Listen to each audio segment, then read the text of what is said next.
नमस्कार, मैं हूं सावन दीक्षित। आप देख रहे हैं प्राइम इंडिया। नमस्कार, प्राइम इंडिया में आपका स्वागत है। मैं हूं आपके साथ सावन दीक्षित। आज हम बात करेंगे छतरपुर में जो लवकुश नगर में एसडीएम रही है निशा बांगरे।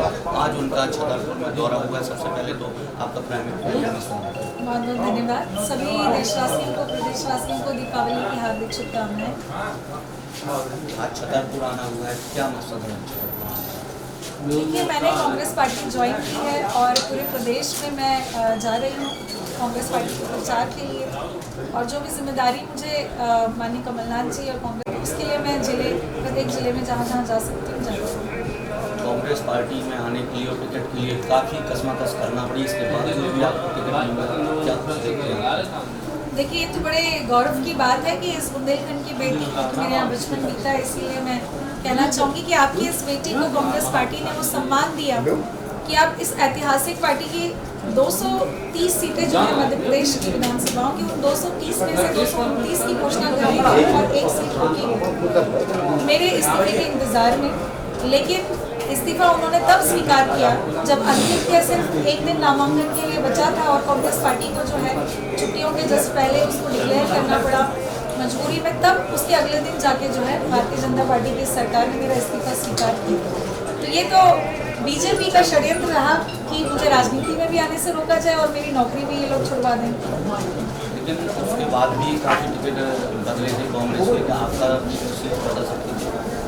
नहीं, देखिए, उस समय स्थिति ऐसी थी कि तैयारियां सारी शुरू हो चुकी थी, फॉर्म भी भर दिया गया था और संगठन में एक डिस्टर्बेंस पैदा होता है। तो उस समय जो सिचुएशन थी उस हिसाब से कमलनाथ जी को जो अच्छा लगा, मैं वो मेरे पिता प्रिय हैं, मुझे अपनी बेटी समझते हैं, तो उन्होंने मेरे लिए जो निर्णय लिया मुझे लगता है वो अच्छा ही लिया। चुनाव लड़ना चाहते हैं, बनकर सेवा करना चाहते हैं, लेकिन अब पार्टी ने टिकट नहीं दिया है तो तस्वीरें साफ हो चुकी हैं। आपने जो आप एसडीएम रही है, क्या वो सेवा के लिए पर्याप्त नहीं है? देखिए, किसी पद के लिए मैंने कभी कोई पढ़ाई नहीं की, ना मुझे एसडीएम, कलेक्टर, ना मुझे विधायक बनने का कोई मैं ख्वाब रखती हूँ। मेरा ख्वाब और सपना बस इतना है कि इस भारत देश के जो पंक्ति के अंतिम व्यक्ति है उन तक हमारे जो सरकार है उसकी योजनाएं बेहतर तरीके से पहुँचे। और निश्चित रूप से एक अधिकारी रहते हैं, क्योंकि अधिकारी ही वो ज़मीन पर काम करते हैं योजनाओं के क्रियान्वयन का। लेकिन उसमें भी कई प्रकार की समस्याएं आपने देखी है कि हम बात करते हैं गरीबी रेखा का कार्ड बनाने का, लेकिन आप जानते हैं कि वो किस तरीके से बनाए जाते हैं। जिनके पास सैकड़ों एकड़ ज़मीन है उनके कार्ड बन जाते हैं और जिनके पास नहीं है वो बेचारे भटकते रहते हैं कार्यालय, उनकी कभी बन नहीं पाते हैं। तो ये जो तमाम दिक्कतें मैंने अपने इस प्रशासन काल में देखी है, तो निश्चित तौर पे मैं चाहती हूँ कि ये सारी जो व्यवस्थाएं बनती है ये शासन के लोगों के द्वारा बनती है और राजनीतिक मंशा के अनुरूप ही किसी क्षेत्र में कोई कार्य होता है तो उसको समझने के लिए प्रशासन में रहना बहुत जरूरी था। और मेरा उद्देश्य किसी पद के लिए नहीं है, जो मेरा उद्देश्य है कि आम जनता को उसका सम्मान मिले, अधिकार मिले, उसके लिए मैं हर संभव अपना जो भी मुझे काम दिया जाएगा उस कार्य को बखूबी करके मैं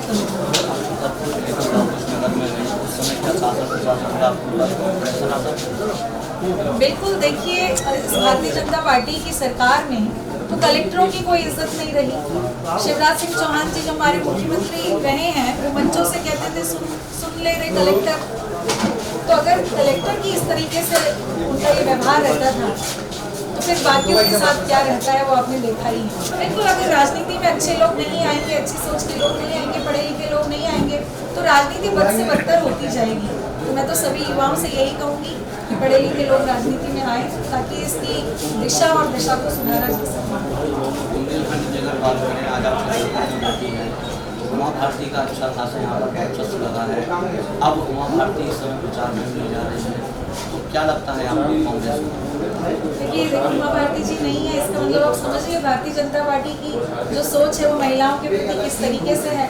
एक पढ़ी लिखी महिला के कपड़े फाड़ने के बाद भी इनको शर्म नहीं आई और जेल में तक डाल दिया। और वो तो महिला उमा भारती जी इस मध्य प्रदेश की मुख्यमंत्री भी रही हैं।